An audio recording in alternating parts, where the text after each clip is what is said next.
আমরা তো দাড়ি রেখে টুপি পরে গোটা বিশ্ব ঘুরি, আমাদেরকে তো সবাই স্যালিউট দেয়। আমি পৃথিবীর 4টা ইন্টারন্যাশনাল কনফারেন্সে অ্যাটেন্ড করেছি এজ এ পেপার প্রেজেন্টার। আমাকে তারা নিয়ে গিয়েছে পেপার প্রেজেন্ট করার জন্য। তো আমি তো দাড়ি শেভ করে যাইনি, নাকি ওই জায়গায় আমি দাড়ি শেভ করে গেছিলাম? টুপি পরে গিয়েছি, দাড়ি পরে গিয়েছি। বারাক ওবামার এক প্রোগ্রামে আমি ছিলাম, হিলারি ক্লিনটন বারাক ওবামাকে দেখেছি। কই, আমাকে তো ক্লিন শেভ করে যাওয়া লাগেনি। সিঙ্গাপুরে এয়ারপোর্টে আমাকে আটকালো, দাঁড়িয়ে আছে ইমিগ্রেশন পুলিশ, বলে have a seat to the restroom, রেস্টরুমে বসেন। বসলাম, আসলো, এসে বললো why have you came to Singapore for any business maybe, মনে হয় কোনো ব্যবসা করতে আসছেন আপনি। আমি বললাম no, I came for sightseeing and having a look to the natural beauty of Singapore. আপনারা সিঙ্গাপুরকে কেমন করে সাজিয়েছেন, সাইট সিইং এর জন্য, ন্যাচারাল অ্যাট্রাকশন, টুরিস্ট অ্যাট্রাকশন দেখার জন্য এসেছি।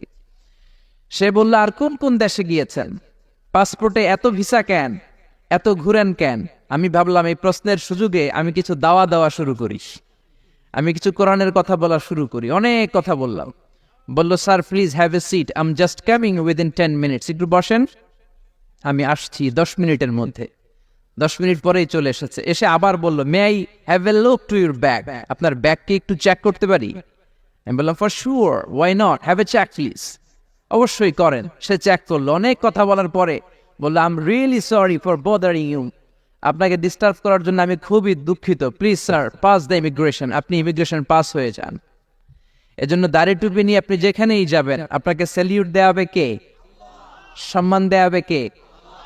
গত সপ্তাহে আমার প্রোগ্রাম রাজশাহীতে, তো প্লেনে গেলাম ঢাকা থেকে রাজশাহী এয়ারপোর্ট, তারপরের দিন সকালের ফ্লাইটে আবার ঢাকা ফিরে আসছি। আমার সিট পড়ছে একেবারে প্লেনের পেছনে, টয়লেটের পাশে।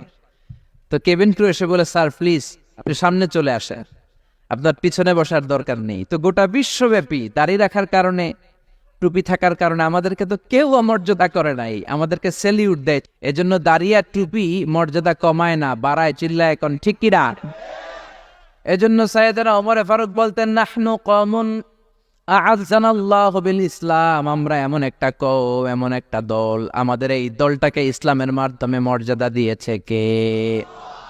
ফাইন ইবতাগাইনাল ইজ্জাতা বিগাইরিহি আযাল্লানাল্লাহ, ইসলাম ছাড়া অন্য কোন জায়গায় যদি আমরা আমাদের মর্যাদা খুঁজি আমাদেরকে লাঞ্ছিত করবেন কে? আপনি ইসলাম মানেন, সব জায়গায় মর্যাদা। আমরা গোটা বিশ্বের অনেক জায়গায় যাই, কই দাড়ি টুপি থাকার কারণে আমাদের তো কোনো সমস্যা হয় না। তবে মাঝে মাঝে সমস্যা হয়, ওই সমস্যাটাকে আমরা সম্ভাবনায় রূপান্তর করি।